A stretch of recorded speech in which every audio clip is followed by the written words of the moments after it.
الحمد لله رب العالمين، والصلاة والسلام على أشرف الخلق وإمام المرسلين نبينا محمد وعلى آله وصحبه ومن والاه، وبعد، فصلوات ربي وتسليماته عليك سيدي يا رسول الله، صلاتين متتاليتين إلى أن يرث الله الأرض ومن عليها.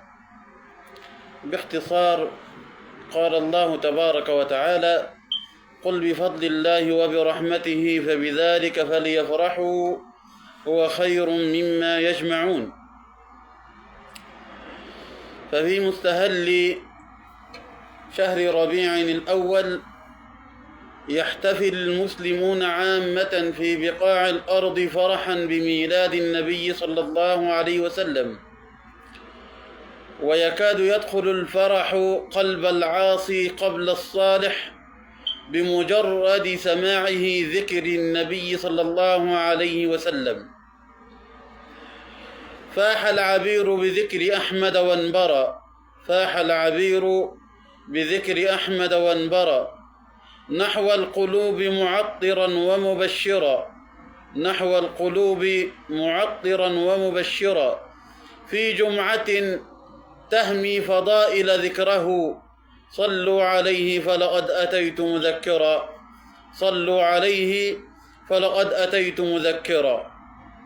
وأنا ممن يهل قلبه فرحا بميلاد النبي صلى الله عليه وسلم وبذكر مولده صلوات ربي وتسليماته عليه، ولكنني أود أن أقول أن العلماء قد تحدثوا عن مولد النبي صلى الله عليه وسلم، وفي اليوم الذي ولد فيه وفي الشهر الذي ولد فيه صلوات ربي وتسليماته عليه، ولكن اختلف العلماء في مولده صلوات ربه وتسليماته عليه في يوم مولده وفي الشهر الذي ولد فيه صلى الله عليه وسلم.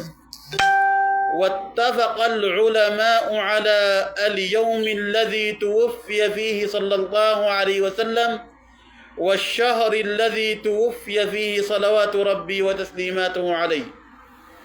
ولكن حتى لا أطيل على حضراتكم، أود أن أقول: من أراد أن يطلع على سيرة الرسول صلى الله عليه وسلم ويوم مولده فليرجع إلى كتاب لطائف المعارف لابن رجب الحنبلي، وإلى كتاب سيرة ابن هشام، وإلى الرحيق المختوم لصفي الدين بن عبد الرحمن المباركفوري، وغير ذلك من العلماء الذين تكلموا عن مولد النبي صلى الله عليه وسلم وعن يوم مولده.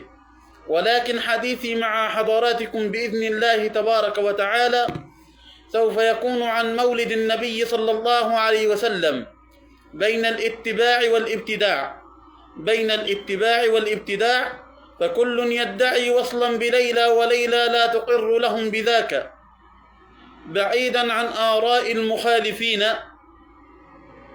فإنني أقول لحضراتكم ما هي الأدلة على محبة النبي صلى الله عليه وسلم وهذا في يوم آخر، وما هي علامات محبة النبي صلى الله عليه وسلم وهذا أيضا في يوم آخر أو في مقطع آخر، وما هي العلامات التي تدل على أن المرء يبغض النبي صلى الله عليه وسلم.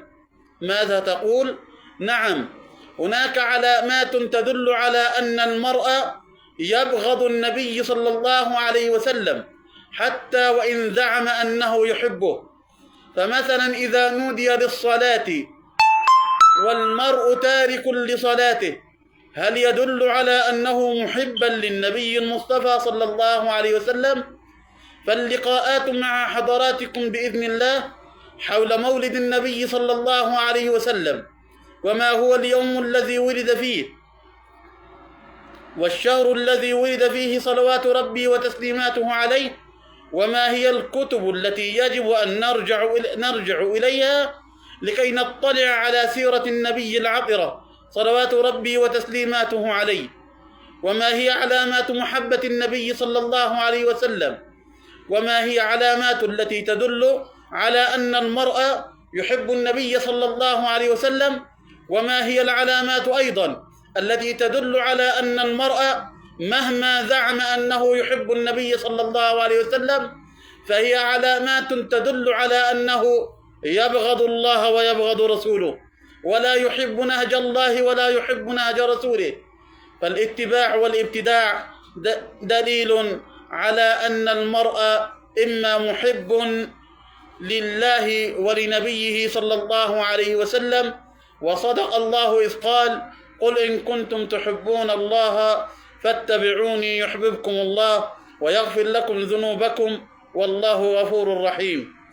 حياة النبي ومولده وزوجات النبي صلى الله عليه وسلم وأولاد النبي صلى الله عليه وسلم وفضائل النبي صلى الله عليه وسلم وكرم النبي صلى الله عليه وسلم وعطفه على أمته، هذه الأمور يجب أن نعرفها. وما هي السنن التي يجب أن نفعلها في اليوم والليلة لندل دلالة على أننا نحب النبي صلى الله عليه وسلم. وأخيرا أود أن أقول وأختم بهذه الأبيات: كالغيث ذكرك يا حبيبي لم يزل، كالغيث ذكرك يا حبيبي لم يزل، يسقي القلوب محبة ونعيما، يسقي القلوب محبة ونعيما. يا سيد الثقلين حست مكانة، يا سيد الثقلين حست مكانة، ومقام عز في النفوس عظيما، ومقام عز في النفوس عظيما. يا من سلكتم نهجه وسبيله، يا من سلكتم نهجه وسبيله، صلوا عليه وسلموا تسليما. قل بفضل الله وبرحمته فبذلك فليفرحوا هو خير مما يجمعون. اللهم صل وسلم وزد وبارك عليك سيدي يا رسول الله، صلاتين متتاليتين إلى أن يرث الله الأرض ومن عليها. والسلام عليكم ورحمة الله وبركاته.